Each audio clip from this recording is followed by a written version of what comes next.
और देखिए, Ukraine war के बीच एटमी युद्ध की आशंका भी बढ़ गई है। नाटो ने परमाणु युद्ध की तैयारी शुरू की है। फिनलैंड ने परमाणु हथियारों पर रोक हटाई है और फिनलैंड के एक्शन पर रूस की चेतावनी सामने आई है। रूस सैन्य कदम उठाएगा, रूस के विदेश मंत्रालय की तरफ से यह कहा गया है। तो यूक्रेन युद्ध का विस्तार, नाटो का परमाणु अस्त्र तैयार। बड़ी खबर क्या है वो देखिए। खबर है, फिनलैंड ने परमाणु हथियारों पर लगाया बैन हटा दिया है। फिनलैंड की संसद ने कानून में बदलाव को मंजूरी दी है। इसका असर क्या होगा? परमाणु हथियारों का आयात, निर्माण, भंडारण, यह सब होगा। कानून क्यों जरूरी? तो फिनलैंड को रूस से हमलों की आशंका थी। रूस के साथ फिनलैंड का बॉर्डर करीब 1300 किलोमीटर है। रूस की चेतावनी क्या है? फिनलैंड के फैसले से रूस की सुरक्षा को खतरा है। मॉस्को सही समय पर और सटीक जवाब देगा। बड़ी बात यह कि नाटो के सहयोगी फिनलैंड में परमाणु हथियार तैनात कर पाएंगे इस बदलाव के बाद। सचदेव सर, एक समय में रूस ने अपनी न्यूक्लियर पॉलिसी में चेंजेस किए थे, बदलाव किए थे, हम सभी जानते हैं। न सिर्फ अपने हमले के सिद्धांत पे, बल्कि उसको अलग अलग अपने सहयोगी देशों के पास डिप्लॉय करने में बेलारूस उसका बड़ा एग्जाम्पल है। तो फिर यूरोपीय देश अगर या नाटो मेंबर्स ऐसा कर रहे हैं तो रूस को बेचैनी क्यों है?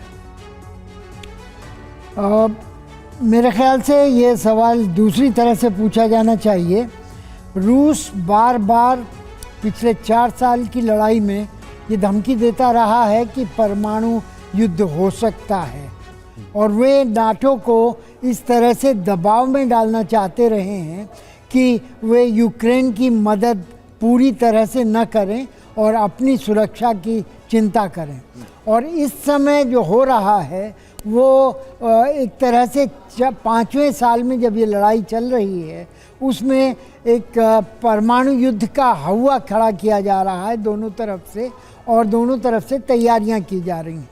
लेकिन मेरा जो आकलन है वो ये है कि ना तो परमाणु युद्ध होने वाला है, ना ही नाटो के किसी देश पर रूस के हमले के आसार हैं, क्योंकि ऐसे हमले का एक नाटो की जैसे कलेक्टिव सिक्योरिटी की डॉक्ट्रिन है, उसके हिसाब से सारे नाटो के देश रूस के विरुद्ध युद्ध करने के लिए मजबूर हो जाएंगे।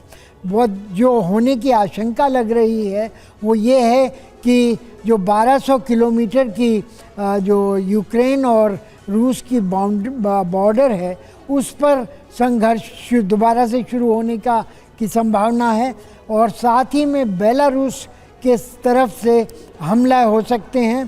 पिछले ही हफ्ते यूक्रेन के राष्ट्रपति ज़ेलेंस्की ने बेलारूस को चेतावनी दी है कि वे ड्रोन के रिले करने के स्टेशन जो रूस की मदद करते हैं, रूसी ड्रोन्स को अपनी जगह पर पहुंचने में मदद करते हैं, उनको बंद करें, क्योंकि ये युद्ध में रूस के समर्थन का एक काम हो रहा है।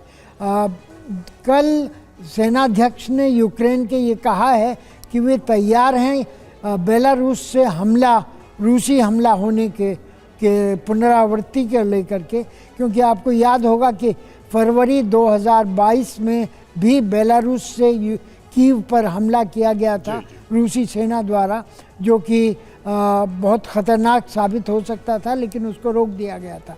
और अब उस हमले की दोबारा शुरुआत की बात की जा रही।